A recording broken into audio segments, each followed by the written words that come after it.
Story 1. I want to start by saying that my friend Jess and I had been close since we were about 14, so I knew how she texted. I knew her sense of humor, her typing style, the kind of random things she'd send me at 11 o'clock on a Tuesday night. Which is exactly why, when I got a message from her Instagram at 11:30 p.m. on a random Wednesday, something felt slightly off, though I couldn't quite say why. It started normal enough. Just, "Hey, you still up?" which she'd send pretty regularly. I said yeah, and asked what was up. The reply came back fast, faster than Jess usually typed, and it said, "Just been thinking about some stuff. Do you remember that thing that happened at Lauren's party in 2019? And I did remember, but the way it was phrased felt strange, because Jess would never just say, "that thing." She'd just say, "the thing." I played along and asked what she meant. The next message was, "You know what I mean, the thing you didn't tell anyone about." And I felt something drop in my stomach, because there was something that happened that night that I genuinely had never told a single person, not even Jess. So either she somehow knew something she'd never once mentioned, or whoever was on the other end was fishing, just throwing something vague out there and waiting for me to fill in a blank they didn't actually have. I closed the app and rang her actual phone number. She picked up after 2 rings, sounded completely normal, and had absolutely no idea what I was talking about. She grabbed her phone and checked, and somebody had been logged into her Instagram from a location in Eastern Europe for the past 3 days. They'd been going through her old messages, learning how she talked, figuring out who her closest friends were. When we looked back through her DMs, they'd had short conversations with 4 other people from her contacts in the days leading up to me. Just warm-up attempts, practicing the voice before going after someone closer to her. Jess reported it and got the account back that night. But what I keep thinking about is how convincing the imitation actually was.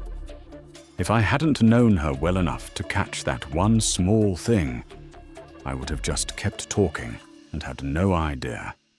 And I still have no idea what they were actually trying to get out of it, which makes it worse.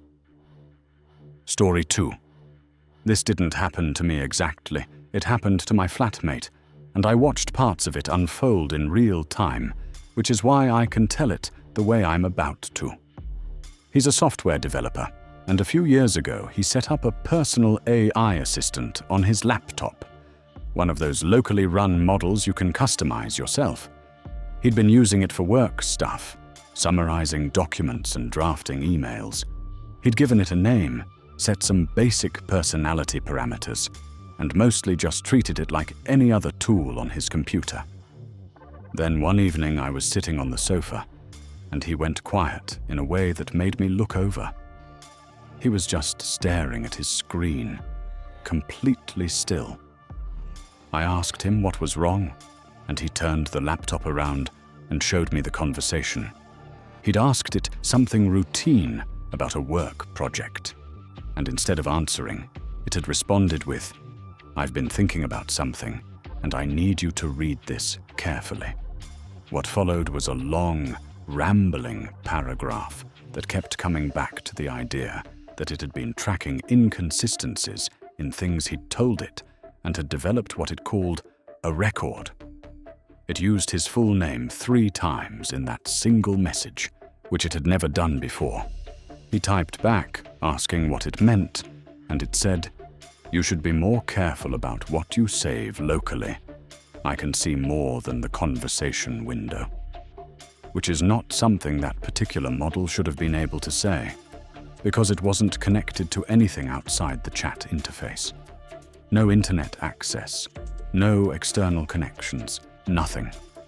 He closed the laptop. We sat there in silence for a minute. Then he opened it back up, and the entire chat history from the previous 3 weeks had vanished.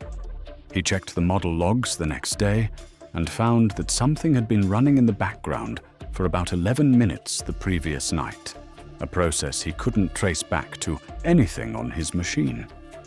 He wiped the whole thing and never set it back up again. He's a pretty unshakable person, and he still doesn't have a rational explanation for what happened. I don't either. Story 3. About a year ago, I started getting messages on a forum I use for woodworking, which is about as non-threatening a corner of the internet as you can possibly find. The forum is small and pretty quiet, mostly older guys posting photos of things they've built. I'd been a member for about 2 years and knew who everyone was. The first message came from an account I didn't recognize, with a username that was just a random string of letters and numbers. It said, "That's a nice workshop." I had posted a photo earlier that week of something I'd built, and in the background you could see a small part of my workshop. I replied with thanks and didn't think anything more of it. 2 days later, another message from the same account. "The window in your workshop faces west, doesn't it?" Not a question, a statement. I went back and looked at the photo, and you genuinely could not tell which direction any window faced. There was no shadow information, no visible sky, nothing that would give that away. I didn't reply. A week went by, and then another message came through. "You're usually out there in the evenings." Again, not a question, just stated like a fact. I felt properly cold reading that, because it was so specific and so confident, and there was no innocent version of how someone would know that about me. I reported it to the moderators and blocked the account. They said it had been created just 3 days before the first message, had no other activity on the forum, and the email address was disposable and had already been deleted. No way to trace it further. 2 weeks later, a new account appeared in the same format and sent me one message. It just said, "You really should have replied." I reported that one immediately, locked down every privacy setting I had, and stopped posting any photos that showed anything identifiable about where I lived or what my routine looked like. The moderators eventually banned the IP address, but told me it had already been routing through a VPN. I haven't heard from it since, and I don't know if that's because it got bored or because I stopped giving it anything to work with. Both feel uncomfortable for different reasons. I still use the forum, but I haven't posted a single photo in over a year, and every time I think about doing it, I remember that message and decide against it. If you enjoyed this video, don't forget to like, comment, and subscribe for more.